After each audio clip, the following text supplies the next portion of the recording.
बिस्मिल्लाहिर्रहमानिर्रहीम। अस्सलाम वालेकुम। इन्फो टीवी में खुश आमदीद। आज 6 जनवरी 2022 बरोज़ जुमेरात सऊदी अरब की शाम की अहम तरीन ख़बरों के साथ मैं हूँ वसीम। अगर आप भी सऊदी अरब के बदलते हालात, बदलते कानून और सऊदी अरब की ताज़ा तरीन ख़बरें बर वक्त हासिल करना चाहते हैं तो इन्फो टीवी चैनल को सब्सक्राइब कर लें, बेल आइकन को प्रेस कर लें ताकि आप कोई ख़बर मिस ना कर सकें। आज शाम के न्यूज़ बुलेटिन में भी बहुत सी अहम अपडेट्स शामिल होंगी, तो वीडियो को मुकम्मल देखिएगा। शुरू करेंगे पहली खबर के साथ। सऊदी रेलवे का करीम के साथ मुआहदा।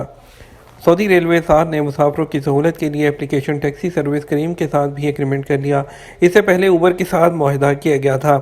सऊदी खबरसां एजेंसी एसपीए के मुताबिक सऊदी रेलवे ने करीम कंपनी के साथ मुसाफिरों को रेलवे स्टेशन लाने और ले जाने का एग्रीमेंट किया है, जो 2 मरहलों में नाफिज किया जाएगा। पहले मरहले में रियाद, अल कसीम, रियाद, दमाम, अल हफूफ रेलवे स्टेशन के मुसाफिरों को करीम सर्विस की सहूलत फराहम की जाएगी। प्रोग्राम के मुताबिक दूसरे मरहले में अल मजमा, हाइल, अल जौफ, अल करियात, बकीक, अल शमल्स ट्रेन और अल शर्क ट्रेन के मुसाफिरों को रेलवे स्टेशन लाया जाएगा। यह एग्रीमेंट 1 साल के लिए किया गया है। सार ने मुसाफिरों से कहा कि जो भी करीम सर्विस से फ़ायदा उठाना चाहते हों वो स्टेशन पहुंचने से पहले ही बुकिंग करा सकते हैं। सार इंतज़ामिया ने तवज्जो दिलाई कि करीम कंपनी ने मुसाफिरों की सहूलत के लिए 3 इस्तकबालिया सेंटर हर स्टेशन पर कायम किए हैं।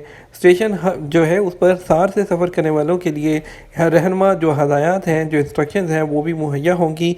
रेलवे इंतज़ामिया करीम के साथ पार्टनरशिप के तहत रेलवे स्टेशन पर मुसाफिरों को सहूलत फराहम करेगी। ऑनलाइन भी मुसाफिर करीम से राब्ते में रहेंगे। फ्रीकैन ने स्पेशल एप्लीकेशन भी इस हवाले से जारी की है। मौसीकी की रस्मी तरबियत देने वाला ताइफ का पहला म्यूज़िक। सऊदी अरब के शहर ताइफ में मौसीकी का शौक़ रखने वालों के लिए एक नया स्कूल खोला गया है, जहां मुकामी हुनर की तलाश की गर्ज से मुख्तलिफ आलात को सिखाने के अलावा मौसीकी की रस्मी ट्रेनिंग दी जाती है।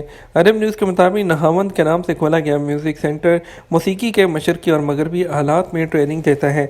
इस सेंटर का नाम दरअसल एक मुकामी धुन पर रखा गया है जो अक्सर अरबी गानों में इस्तेमाल होती है। म्यूज़िक सेंटर के बानी अनस बिन हसैन ने जो है अरब न्यूज़ को बताया कि सऊदी अरब में रोमानवी और पुरजोश किस्म की मौसीकी के लिए मुकाम की इस्तिलाह इस्तेमाल की जाती है और जो नामवर सऊदी गुलकारों के नज़दीक काफ़ी अहमियत होती है। तमाम स्कूलों में 10 दिन की छुट्टी होगी कल से। सऊदी अरब के तमाम स्कूलों में आज जुमेरात को आखिरी तालीमी दिन है, जिसके बाद तलबा और उस्ताज़ा को 10 दिन की छुट्टी दी जाएगी। सबक वेबसाइट के मुताबिक दोबारा तालीम का आगाज़ इतवार 16 जनवरी को होगा। वज़ारत तालीम की तरफ से जारी होने वाले तालीमी शेड्यूल में तदरीसी साल को 3 सेमेस्टर में तकसीम किया गया था। हर सेमेस्टर में 13 हफ्ते रखे गए हैं, जबकि सेमेस्टर के दौरान तवील हफ्तावार छुट्टियां भी रखी गई हैं। इसी तरह दूसरे सेमेस्टर के दरमियान में 10 दिन की छुट्टी रखी गई है, जिससे तलबा कल जुमा से मुस्तफ़ीद होंगे।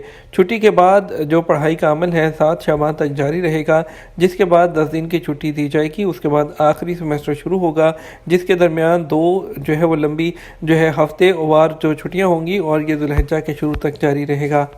वैक्सीन याफ्ता के कोरोना में मुब्तला होने पर शफायाबी का दौरानिया कितना। सऊदी वज़ारत सेहत ने कहा कि कोरोना वायरस से ऐसे लोग जल्द सेहत याब हो रहे हैं जो वैक्सीन लिए हुए हैं। वैक्सीन याफ्ता अफराद के मर्ज़ मुब्तला होने के बाद उनकी सेहत याबी का दौरानिया 7 दिन होता है, जबकि वो लोग जिन्होंने वायरस से बचाव के लिए वैक्सीन नहीं ली है वो वायरस का शिकार होते हैं तो उनकी सेहत याबी 10 दिन पर मुहित होती है। सबक वेबसाइट के मुताबिक वज़ारत सेहत ने बताया कि कोरोना वायरस से सेहत याबी के बाद इम्यून और नॉन इम्यून अफराद की सेहत हालत तवक्कलना एप्लीकेशन पर पहली फुर्सत में दी जा रही है। अपडेट का सिस्टम शुरू कर दिया गया है। वज़ारत सेहत ने ट्विटर पर जारी बयान में कहा कि तमाम सऊदी शहरियों और मुकीम गैर मुल्कियों को ताकीद की जाती है कि वो पहली फुर्सत में वैक्सीन की खुराकें मुकम्मल कर लें। इस बात को सामने रखें कि जो लोग वैक्सीन की मतलूबा खुराकें ले चुके हों वो अगर खुदा न खास्ता वायरस का शिकार हो जाते हैं तो उन्हें मर्ज़ से होने वाली तकलीफ उन लोगों के मुकाबले में बहुत कम होती है जो वैक्सीन याफ्ता नहीं होते।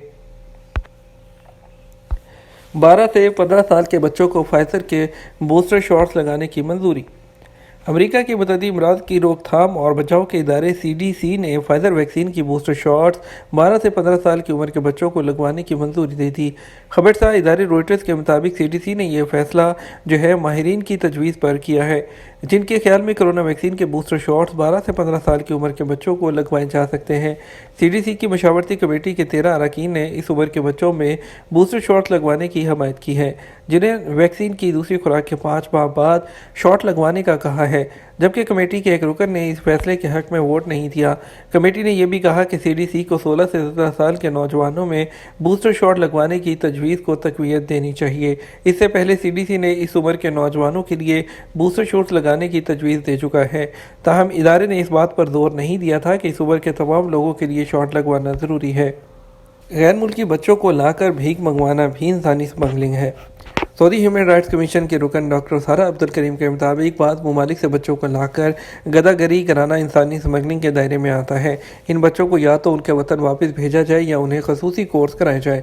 अल अखबारी चैनल के मरूफ प्रोग्राम 120 से बात करते हुए उन्होंने कहा था कि बच्चों की गदागरी के खात्मे के लिए कई तरीके अपनाए जा सकते हैं। उनके मुताबिक एक तरीका ये है कि बच्चे को उसके अपने वतन वापस भिजवा दिया जाए। दूसरा रास्ता ये है कि उस बच्चे को सऊदी अरब में रखा जाए और उसे तरबियती कोर्स कराया जाए। डॉक्टर सारा अब्दुल करीम ने मजीद कहा कि बाद सरगर्मियाँ इंसानी स्मगलिंग के दायरे में आती हैं, मगर लोग उन्हें इस नज़र से नहीं देख सकते। उसकी मिसाल ये दी जा सकती है कि एक शख्स किसी से कर्जा लेने के बाद अदा ना करने पर अपनी बेटी की उससे शादी करा दे। ये तरीक़ाकार माजी में राय था और महदूद दायरे में आज भी मुआशरे के बाद सबकों में ऐसा हो रहा है। फ्लाई ए डील की ताइफ के लिए परवाज़ें। फ्लाई ए डील ने सऊदी दारकूमत रियाद से ताइफ के लिए बाकायदा तौर पर फ़्लाइट का आगाज़ कर दिया। आजर वेबसाइट के मुताबिक फ्लाई ए डील मशरक़ वस्ती में मजबूत एयरलाइन के तौर पर उभर कर सामने आई है। एयरलाइन की जानब से 5 जनवरी बुध को रियाद से ताइफ के लिए अपनी पहली फ़्लाइट शुरू की गई। ताइफ के लिए रोज़ाना 4 फ़्लाइट्स होंगी, 2 रियाद और दीगर 2 दम्माम से होंगी। फ्लाई ए डील की इंतज़ामिया ने तवज्जो दिलाई है कि सऊदी अरब के तमाम इलाकों और बड़े शहरों के लिए बड़े पैमाने पर फ़्लाइट शुरू की जा रही हैं। रियाद से दम्माम के लिए फ़्लाइट का फ़ैसला ऐसे वक्त में किया गया जब सऊदी अरब भर में सियाहती और तफरीही प्रोग्राम बड़े पैमाने पर हो रहे हैं। किन सूरतों में गैर मुल्की को जॉब चेंज करने की इजाज़त होती है? सऊदी अरब में माहिर इक़्तिसाद ने कफ़ाला कानून के खात्मे के बाद सऊदी लेबर मार्केट पर पड़ने वाले असरात के जायज़े पर बात की है। उनका कहना था कि नए कानून से सऊदी लेबर मार्केट में मुकम्मल तवाज़न वो कायम हो जाएगा। 2022 के दरमियान सऊदी लेबर मार्केट के कारकुनान की मुआशी, समाजी और पेशा वाराना हालत बेहतर होगी। उनका कहना था कि जॉब के एग्रीमेंट की तौसीक की पाबंदी के बाइस आजिर और अजीर के दरमियान इख्तलाफात का दायरा महदूद हो जाएगा। गैर मुल्की कारकुन को मुलाजमत का मुआहदा मुकम्मल करने पर नई मुलाजमत में किस्मत आजमाई का मौका मिलेगा। गैर मुल्की मुलाजम मुलाजमत का मुआहदा ख़त्म होने पर किसी पेचीदगी के बगैर सऊदी अरब से वतन वापस जा सकेगा। जॉब का जो एग्रीमेंट है नामुनासिब तरीके से ख़त्म करने की सूरत में अजीर को आजर की हक तलफी का तदारक करना पड़ेगा। याद रहे कि सऊदी अरब में नए कानून के निफाज के बाद गैर मुल्कियों को मुख्तलिफ सहूलतें फराहम की जाएंगी जिसमें मुलाजमत की तब्दीली का इख्तियार शामिल है। वज़ारत अफरादी क़ुव्वत ने भी उन सूरतों की वजाहत की है जिसमें गैर मुल्की अपने मौजूदा कफील की जो मंजूरी है उसके बगैर जॉब चेंज कर सकता है, जिसमें आपको अगर तो वो 3 माह तक सैलरी ना दे और इसके अलावा अगर आपसे जॉब एग्रीमेंट आपका उसे हटकर आपसे काम करवाता है। गैर मुल्की कारकुन का वर्क परमिट या इकामा ख़त्म हो जाने पर भी वो जॉब तब्दील कर सकता है और कफील के लापता होने या सफ़र की वजह से या जेल जाने की सूरत में भी वो जॉब चेंज कर सकता है। ये तो हमारा अब तक का न्यूज़ बुलेटिन। मज़ीद खबरों के लिए हमारा वो रात 12 बजे का न्यूज़ बुलेटिन ज़रूर देखिएगा। इसके साथ हम आपसे इजाज़त चाहेंगे। वीडियो को लाइक और शेयर कीजिएगा। आपके कीमती वक्त का शुक्रिया। अपना ख्याल रखिएगा। अस्सलामु अलैकुम।